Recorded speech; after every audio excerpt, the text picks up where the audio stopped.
This interview is made possible by the VIEWConference, the biggest computer graphics conference in Italy. Our dates for 2022 are from the 16th to the 21st of October. We hope to see you in Italy or online. For more information about VIEWConference, please visit our website, viewconference.it.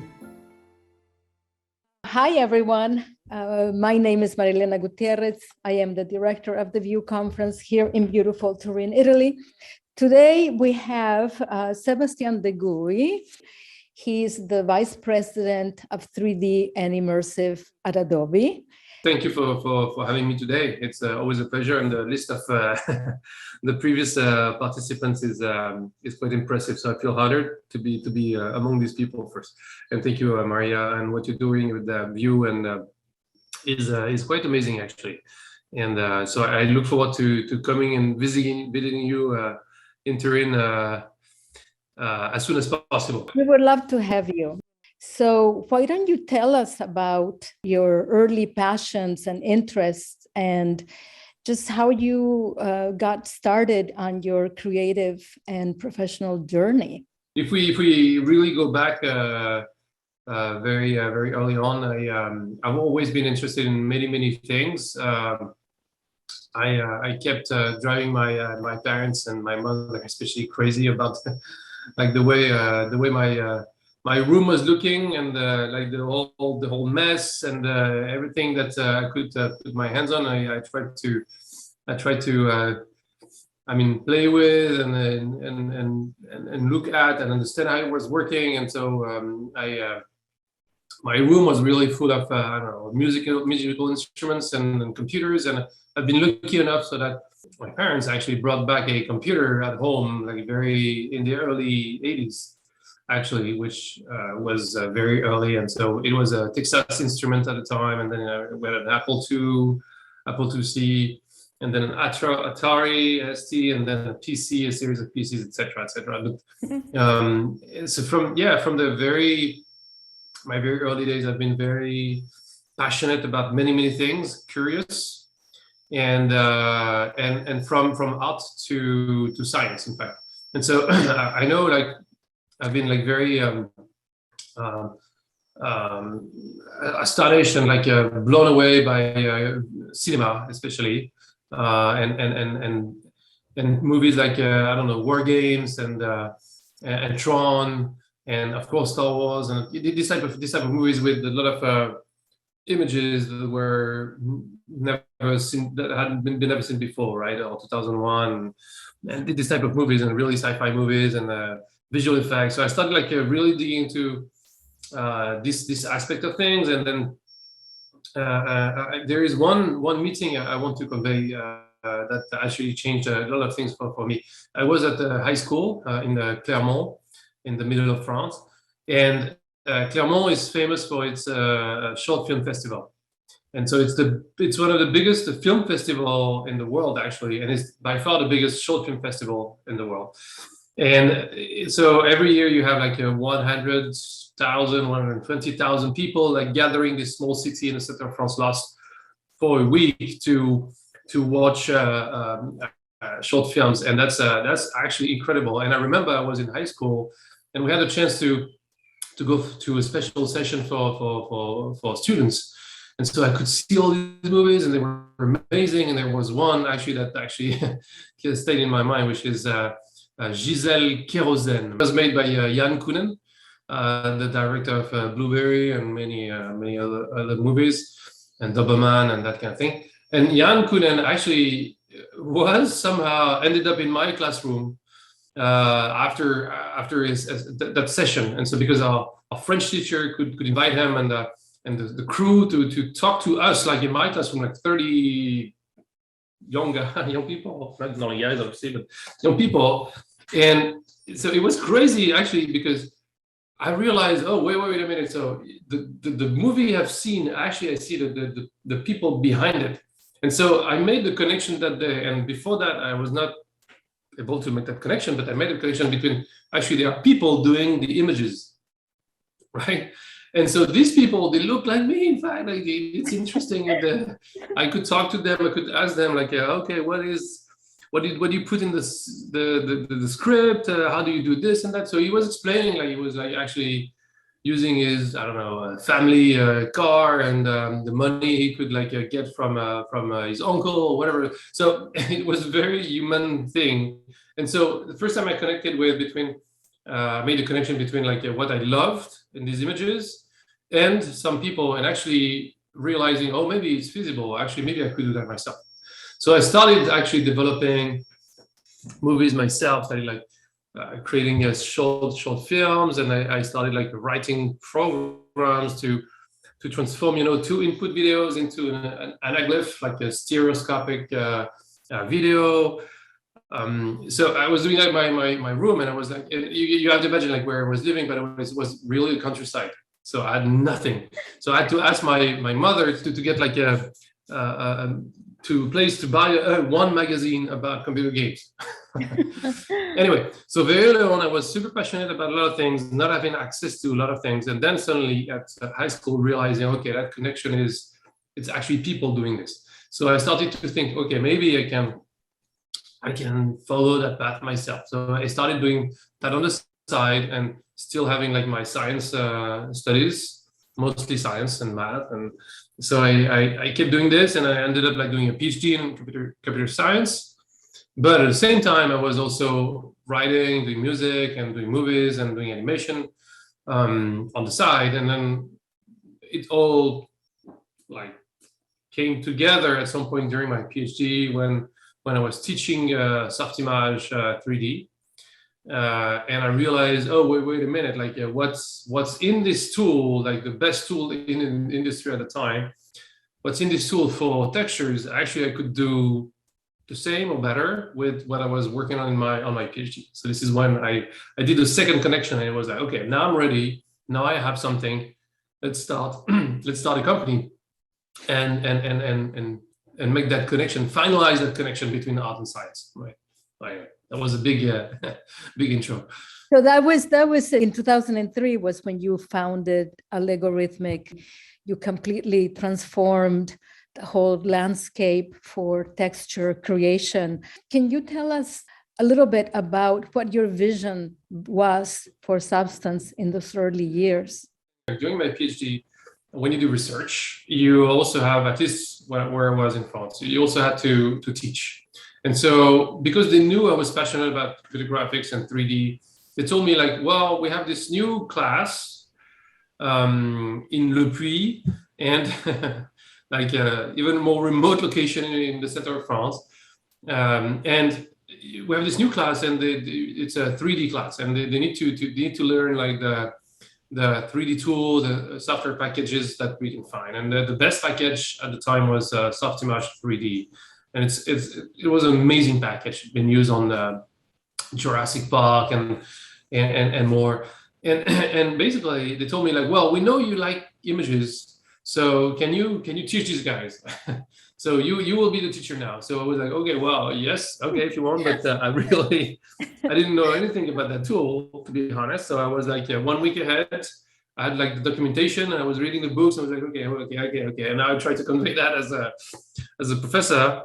And so I was really only 1 week ahead, and some of my students were really better than myself than I was actually. But again, when I was doing this, I realized, okay, wait a minute. Like when you do, like you have like the modeling part, you have the animation part, then you have the rendering part and the animation part. For the rendering, there was this part about like textures, and the textures were created using shaders based on noise functions. And these noise functions, actually, that was very close to what I was working on. And when I was working on my PhD as a computer scientist and an applied mathematician, and so I realized, okay, wait, like the little prototype I'm working on that creates all these random processes using this mathematical approach that is new, so makes of self-similar fractals, self-similar processes, and wavelet representations, so really like advanced technical stuff. I realized, okay, well, what I can generate from this could actually make sense in the computer graphics industry, in this visual effects industry, because in the best tool, what I can find is limited compared to what I can produce. So I was like, okay, well, my first initial idea was to say, well, how do I exploit what I've been working on, like make the connection again, like between science and then into art, and like give more ability for visual effects artists to create more crazy functions and crazy images. And so like the first idea I had at the time was, okay, well, let's do a conference in this field. And then I went for a first conference, and in the room, in the audience, there was somebody from a Buff company, BUF, and which is famous French visual effects house. And the head of R&D then contacted me after the fact, and said, well, what you presented is interesting to us. Come and discuss. So I went up to Paris, and I presented what I was doing, and he told me that, well, this is really cool. We really like it, but the artists, they don't like procedural approaches, because usually it's frozen. You cannot like manipulate it and like edit it and tweak it by hand. You have to input like numbers. It's complicated, and so they want to control it. So can you control your thing? And I was like, no, of course not. You cannot. But I kept that in mind. So I went back to Clermont and completed my PhD. So I celebrated, got drunk, realized that what I wanted to do was really build a company. And so it was like all connections. And so the company and the idea was, okay, let's take what I've been working on, try to make a company out of that will produce cool, like 3D computer graphics software, and try to push that to visual effects artists. That was the whole idea. And if I want to be super honest, there was zero business plan. Zero. There was no business plan. There was no idea more than like producing cool products and cool like software. And I kept in mind like, do you remember this Kai's Power Goo product? Like it was a small product that would generate like crazy textures, and I loved that product. I was like, wow, I could do something like this. And to me that was amazing. And I thought it would like require maybe two people like for two years, and then we'd be done, and then we'd have fun, and we'd be like used in all these games and movies. Of course, it took like 10 years and dozens of people to get to a point where yes, people start to use it, but that was the original idea. The original idea was really like, okay, I have this connection. It was more about me following a path and a passion than me chasing something, right? It was just a natural path for me of an evolution. Like, okay, I want to create something. I want to be in control of what I'm doing. I want to just like try to do something that really resonates with artists. And if artists like it, they pay for it. If they don't like it, they don't pay for it. It's the most like straightforward like way of saying, well, okay, it's true or not true, right? You cannot fake it. If you don't sell, you don't sell. If you sell, you sell, right? And that's very easy. Like voting with your money is really very powerful. And so that was the whole idea. So yeah, I mean, again, long answer to a short question, but yeah, following your passion was mostly it. This takes me to my next question about how you got acquired by Adobe in 2019 and where that took you. And I read somewhere online that you have described that as your Peter Jackson moment. Well, okay, it's a big arc because I started the company in 2003, completed my PhD in end of 2001, like 20 years ago, a little bit more than 20 years ago. Then started the company, and then like in 2019 we joined Adobe. So it's a big arc, and in between we've been working like crazy. It's not always been like easy. Actually, I'm writing some of the chapters like to keep them in memory and keep them in mind. But are you right? So did you say you're writing a book? Yes, I am, right. So because I have a memory issue, so I need to put it on paper not to forget it. Okay. I would read it. Okay, good. So first I have to finish it because it's a lot of work. Anyway, so yeah, I mean, like we've been fortunate enough, we've been I guess talented enough, and like we've been working enough so that yes, at some point our tools found the market. I was mentioning before, like if you sell that means that it's useful, right? If they don't, if users don't pay for it, that means it's not useful. And for a very long time, they didn't pay for anything because they were telling us, well, it's not enough, it's not useful, it's missing this and that and this and that. It's complicated actually to sell a thing that, I mean, to have like a economic relationship with your customers and users that makes sense. And so if they keep coming, if they keep using it, if they keep like paying it, it means like there is something that is true and that is bringing value. So anyway, we've been to the point, yes, I would say in 2010, between 2011 and 12, there has been let's say around 2012, there's been a change in the industry we've been benefiting from, which is the switch to PBR, physically based rendering. And basically everybody in the industry was like, okay, well, we need to redo our materials. And so they looked around and said, well, we don't want to use Photoshop anymore for this. We want to use something else that is more adapted. And we were like in the back, like waving our hands, and I say, well, we're ready, we're here. Because like substance designer was already adapted to it because it was super easy to make it work with PBR workflow. And it was so advanced because for so many years we've been like pushing it. So it was very mature, even though nobody was using it. So it was already mature because we had been working on it for a long time before. And so basically, like the whole industry switched to Substance Designer at the time. And it's about the same time, like a couple of years after, that we introduced Substance Painter, which was also like the big success we know now. And so both have been like huge successes, and it's been great to see. So for us to be noticed, actually we've been noticed by by Adobe. You're mentioning Adobe. Actually, the whole industry noticed us because there was no market for texturing before, and then suddenly there was a market for texturing. And it's been significant enough so that when we got acquired, we were 140 people. So it's significant, right? So it's not something that is small enough. Like it was not anymore like two or me to only like a few people in a cave in a garage and like first employees, but it was really a company. And actually, we've been approached not only by the industry but also like by the trade market, because in Europe there were not that many businesses actually that were growing exponentially when it comes to number of users. And at the same time, in number of, in revenue, we were doing both of them.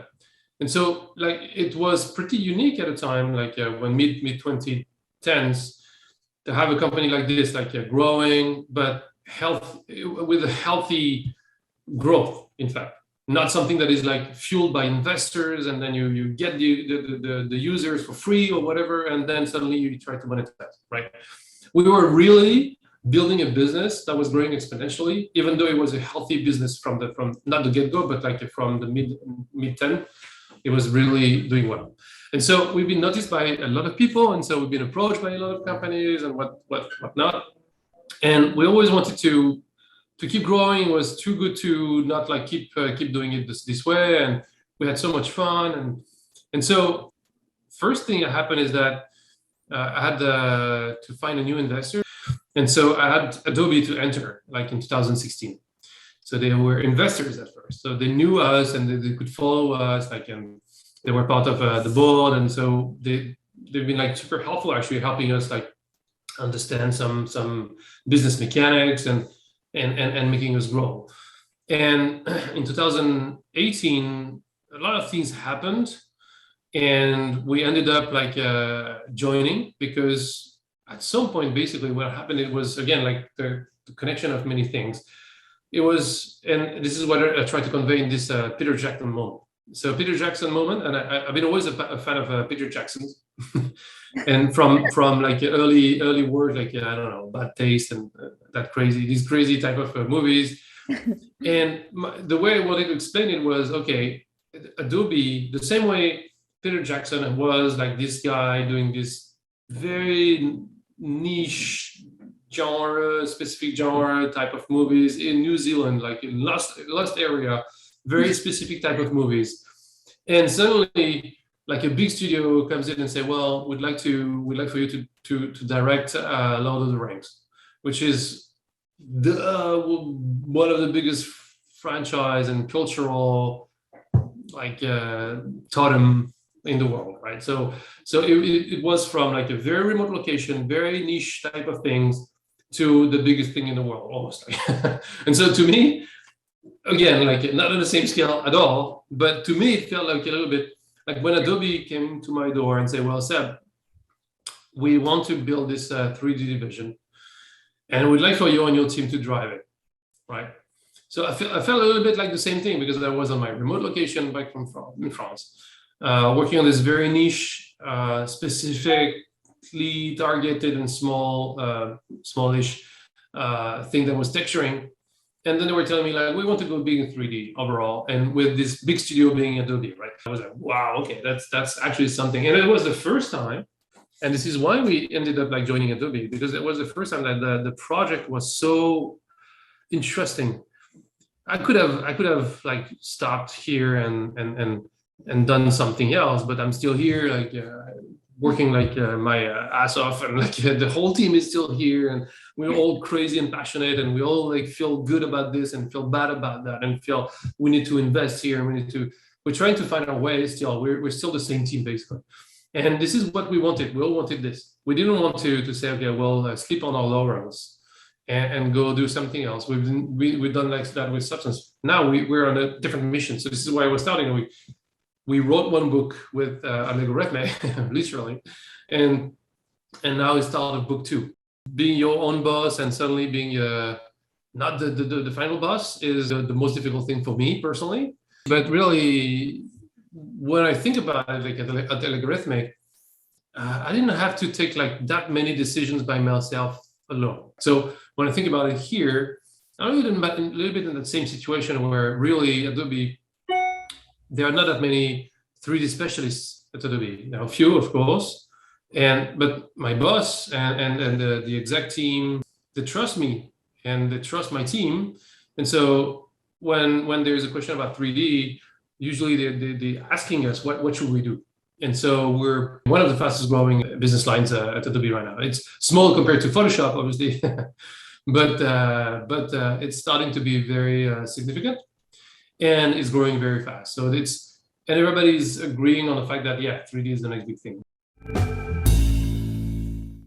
I have 2 related questions. One is if you can give some details apropos the latest developments in Substance, and then before we talk about the metaverse, maybe you can tease us with anything you can tell us of what you might have in the pipeline. So there are a few things we've been trying to do. One is to make sure that the ecosystem of products is well connected, right? And well connected between each products, like between sampler and painter, between designer and stager, but also between like our own products and the rest of Adobe's products. So from Illustrator to sampler, for instance, which is working incredibly well, from Painter to Photoshop and vice versa, and the kind of thing, right? And to Illustrator and to After Effects, etc. So also the source, like the library of our library of materials and assets now, environments, lightings, and meshes now, also being accessible through CC Desktop, and also you can manage your library of content via Adobe Bridge, this kind of thing. So right, so we're connecting things together. Also, we're connecting things like by sometimes using some of the technologies, like some very advanced AI-based technologies that we can find in After Effects, Illustrator, are now in Sampler, for instance. Also, we are connected with Adobe Research, which is incredibly amazing and like producing some of the best work in 3D research in the world. And so we are slowly integrating that into our products. And so there are things that are coming. And if you look at the publications for SIGGRAPH, then you will get potentially the idea of what will end up in the products. Potentially, we'll see. But there has been these short videos like by this guy, like passionate about computer graphics research, about one paper that has been co-published by, I think it was Adobe Research from MIT, about like retrieving some material information from an actual photograph, and but you retrieve a procedural a parametric material, like a substance designer type of material from an actual photograph. This is amazing. So this is the type of things. Then something I can talk about, and next week we will announce something interesting to many people. Next week is GDC, by the way, finally GDC in real life here in San Francisco. That's very exciting. We will be announcing something around Substance Modeler. And Substance Modeler is this new tool for sculpting, like both in VR and on desktop, and going back and forth between the two, and using the 6-DoF input or the mouse and keyboard input. And that tool, I mean, the team behind it is the team that was that did Oculus Medium at first. And that team also has been completed by people coming from Google, coming from Media Molecule, and many other places, and Microsoft, and it's an amazing team, and they're doing something that will really turn a lot of heads. So I'm very excited about this tool because I've never seen something so graceful, like a tool that is so creative, that liberates people so much from technical constraints, and that still allows for very rich type of creativity, in fact. And it's amazing. So there is that. And then there is more, and I cannot talk about it, but we'll do announcements soon, I guess. So no, it's pretty exciting. What are your thoughts on the commerciality of software? I mean, how can software companies find that balance between making money and supporting creatives? It's the crux of the issue. As I was saying at the beginning, if you sell, that means it's useful and it's making sense for everybody. If you don't sell, it doesn't make sense, right? And so there is an issue somewhere. It can be the price, it can be the product, it can be like there is no need for your product. For a long time at Algorithmic, we could not find product market fit. And product market fit means, okay, we have something we have a product that actually is useful enough and is priced well enough so that people can pay for it to use it and feel good about it, and keep paying. Because you can pay once and then never come back, and then it doesn't make sense either, because that means that you failed somehow, right?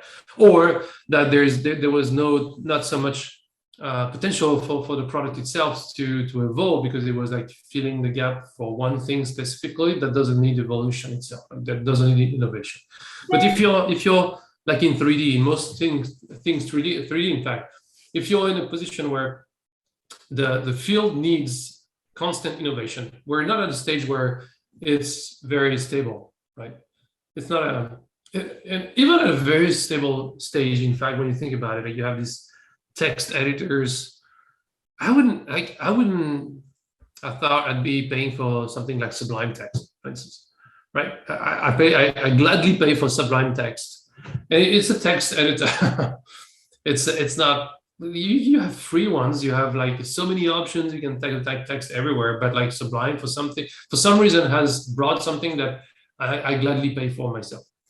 And so when you think about like, okay, well, there is text, and then there's email, and then I mean, 3D is really at the top of like the pyramid when it comes to like the depth of innovation that you need, the lack of maturity of the field itself. Like it's evolving. It's evolving for everybody because we're in the early innings still, right? Actually, I find finding a way to create a healthy economic relationship between a producer and a consumer to be very interesting. And in our case, in the world of 3D, because it's so many dimensions, almost a form of art itself, right? It's an expression form almost. We could do our tools like for free, but yeah, I mean, like as a company, it's complicated to have like something for free. Adobe can have like free products, I guess, but not really. In fact, when you look carefully, And when I was at Algorithmic, I can tell you, no, we would not have been able to have like all these people working on it and create this healthy ecosystem if it was free. That being said, there is a space also for tools that can be free and even open source but the good thing about 3D is that it's in so much expansion right now that there is space for everybody. I, for one, like studied pirating programs when I was a student. So I know like the value of free, like being able to try things, being able to try producing things, and then as soon as I could, pay for it, I would pay for it. But before that, I could not, right? So I understand that there is a space for that as well. That being said, also what we're trying to do is we try to keep like our tools as much accessible, like for students, and because we know that, and so we try as much as we can here. We also have like the Steam versions that are accessible in like geographies that we don't like target very well at price points that are very well adapted to these geographies. On like systems like Linux that Adobe is not very good at addressing, but we need to address. So we've been pushing new things here and there. So, I mean, there is space for everybody. It's in expansion. And also, I think even if it's not in expansion, there is space for all price points because there are many, many different types of users. And when you think about it, when you pay for something, when a professional especially pays for something, that means that there is a business relationship. There is some kind of a trust and a bond that is created. And this we have to respect.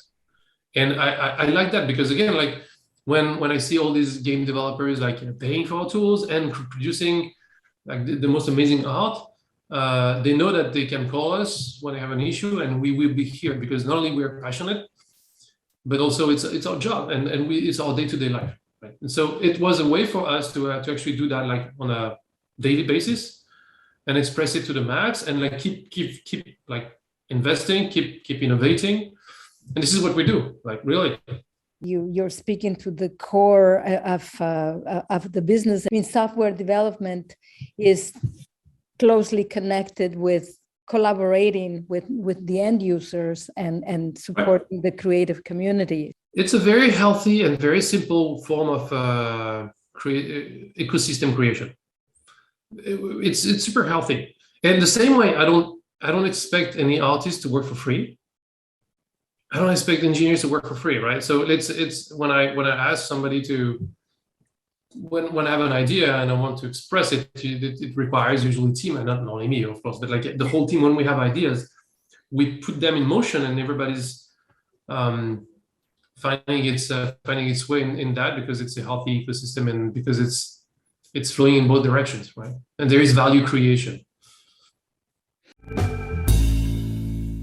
Ever since the Renaissance, artists have been inspired by mathematical concepts and structures. And given your highly creative career path and background in computer science, what are your thoughts on the relationship between mathematics and art?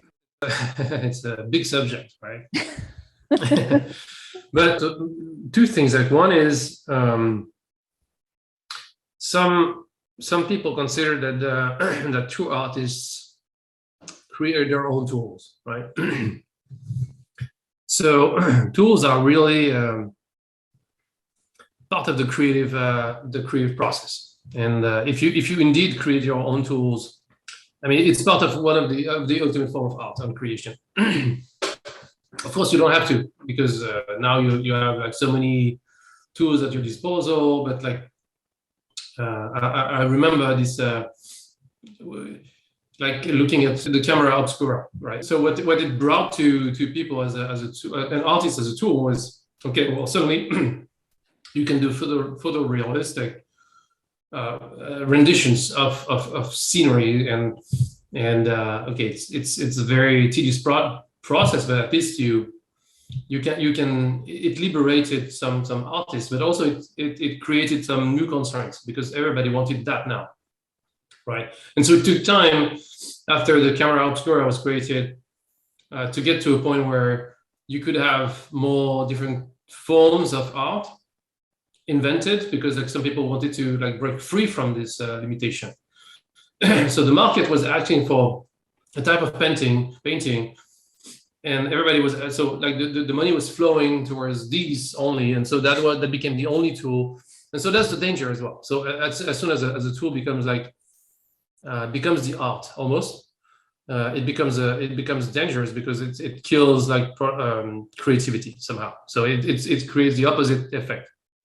But if you keep creating your own tools and customizing your tools and like using them in different ways that were not like anticipated before, then you get to a point where it becomes healthy again. And when it comes to science, so science like and engineering can be part of the creation of the tools process. So that's one. And then it can be a source of inspiration or a source of co-creation almost. And inspiration has been like always there, right? Like, we paint nature, and nature can be described somehow sometimes in mathematical and physical equations, and you can see patterns. And I've been working on fractals when I was a student myself. So if you start working on fractals and some physical laws, like how cracks appear on a wall, you realize, okay, well, if your crack like divides, usually the angle it's a 90 degrees angle. Usually there is no angles like this when you think about it. And when you start realizing these type of laws, you see them everywhere. You cannot unsee them. So that means that as soon as you start like seeing the patterns and using the patterns as inspiration, it becomes part of your work. And then I remember also starting like the creation of noise functions at the very beginning of algorithmic as well. One of my thesis was, if you ask someone by hand to draw points on a paper, we will always like randomly, we will very closely mimic a Voronoi pattern, because like naturally we try to place the points at reasonable distance from each other, right? So it's close enough to a Voronoi pattern in that respect. But it's not completely random. If you ask somebody to produce something completely random, we will fail, because we're bound to like trying to mimic some laws that we're identifying, or we are cabled in such a way that we produce this type of outputs without even noticing it. So you need the help then of computers, of programs to create these new patterns for you. So this is where science can then not only be an inspiration, but co-creation. And then what we've seen lately with the advancements of machine learning is really, well, what can a machine learning algorithm produce for you or with you, right? And what can it learn from you or from other artists, and how can it help you create? And you've heard all these, we see all these hallucinations of like images or videos.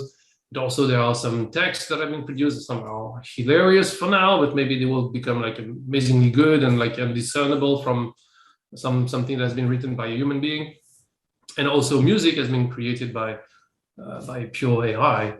And so it's a fascinating world. And I always been interested in that. Actually, the term algorithmic, like the name algorithmic, it's that mix of allegoric, which is like more poetic and more artistic, and algorithmic. So it's algorithmic. So it's basically this mix of, okay, the poetry, sorry, in algorithm and in math, and vice versa, the math in poetry or something like this. Yeah, so you answered my next question, which was if you see a direct line from scientists and artists like Leonardo da Vinci through to the sophisticated computer simulations we see today. Yeah, absolutely. Any artist, especially with this type of artist, like would have embraced like technical advancements. I guess they would have been lost, like everybody's lost right now.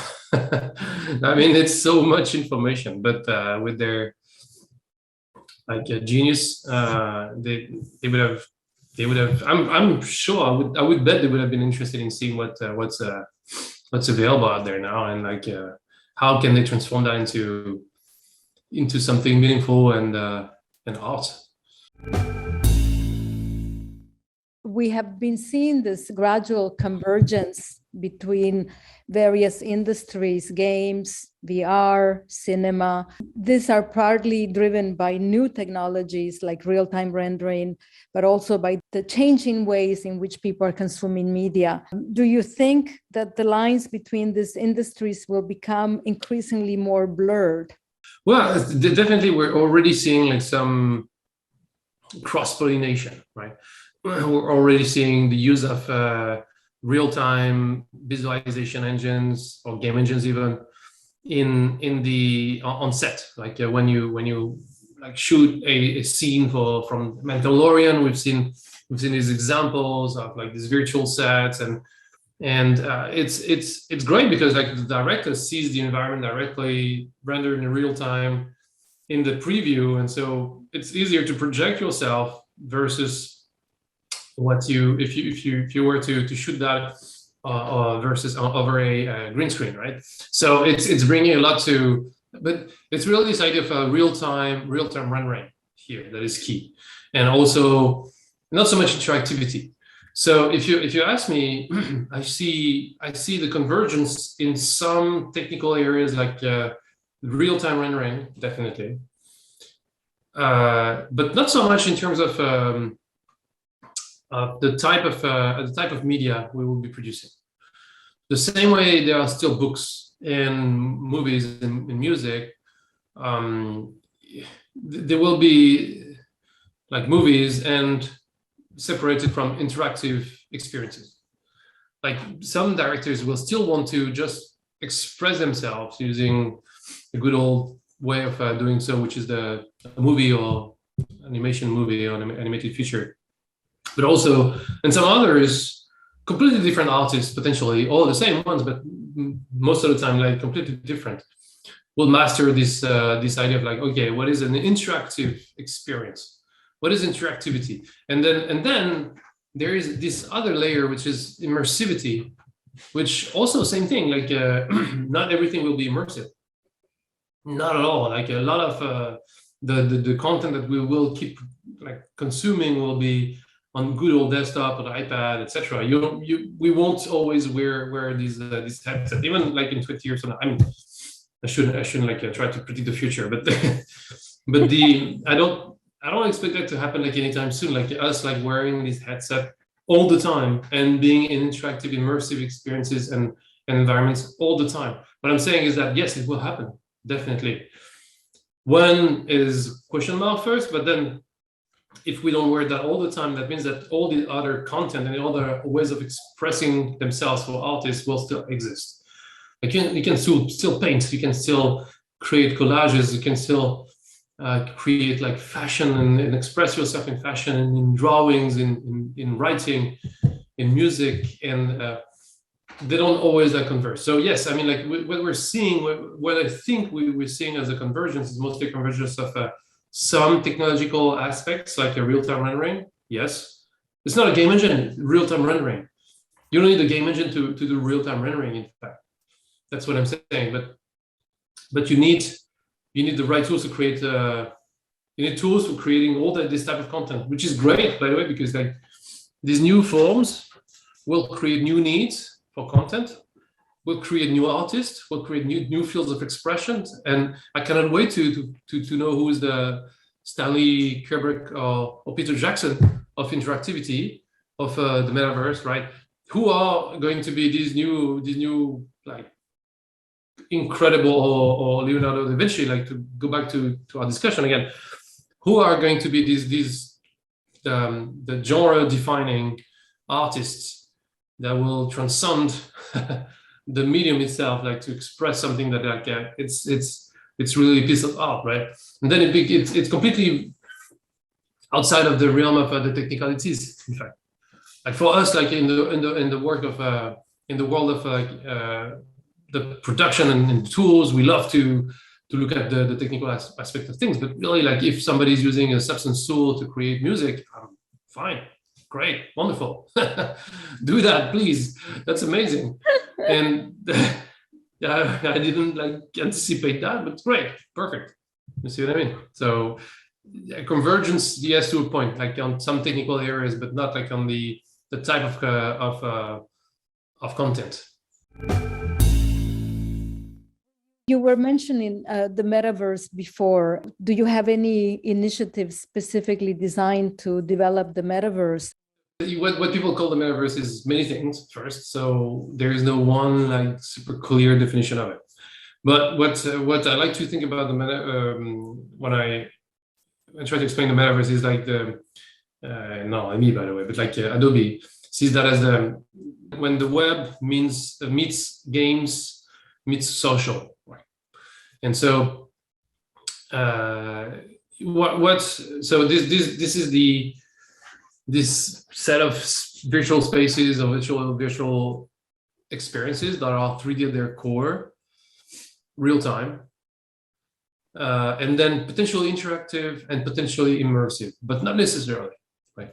You could argue that the simplest form of the metaverse is actually going to the Amazon website and like seeing a 3D representation of an object. And it's a very simple interactive experience, but it's already a very useful one that translates to more sales, more trust in what you're buying.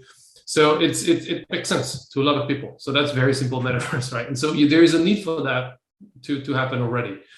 So, and then at the very end of the spectrum, you also have like these very immersive, completely immersive experiences in which you have like a gigantic world you can explore and be completely virtual, in a completely virtual environment and be something completely different and evolving and then in between somewhere there is like the simulation and like a virtual industries, like representations of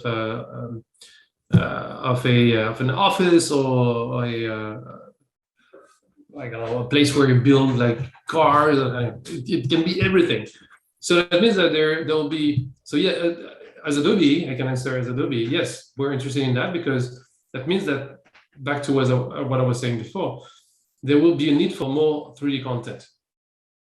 There will be a need for more people to get to that space and understand, okay, well, if I want to build my own website for my bags or for my shoes, I don't know, something that I create myself. I want people to experience them in 3D first. So I need to somehow convey that turn that into 3D representation.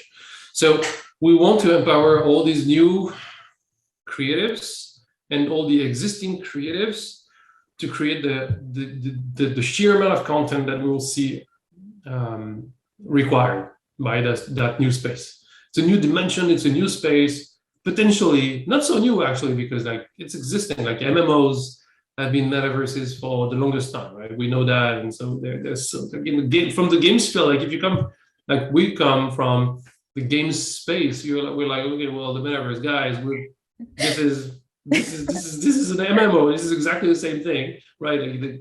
So, but the thing is, everybody now has like it's the word is on all lips right now. So it means that all companies outside of games will want to create these immersive, potentially immersive, potentially interactive, but 3D and real-time experiences, potentially on the web, potentially on different platforms. So that means that we as Adobe, we want to empower all these new creatives and provide the right tools for them.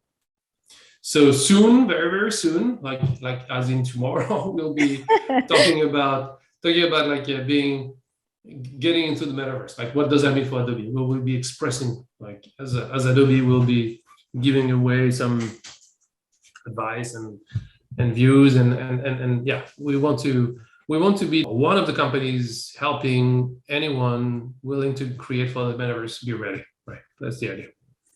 Well, thank you so much for this wonderful interview. All right. Well, thank you very much. Thank you. Thanks. Thank you.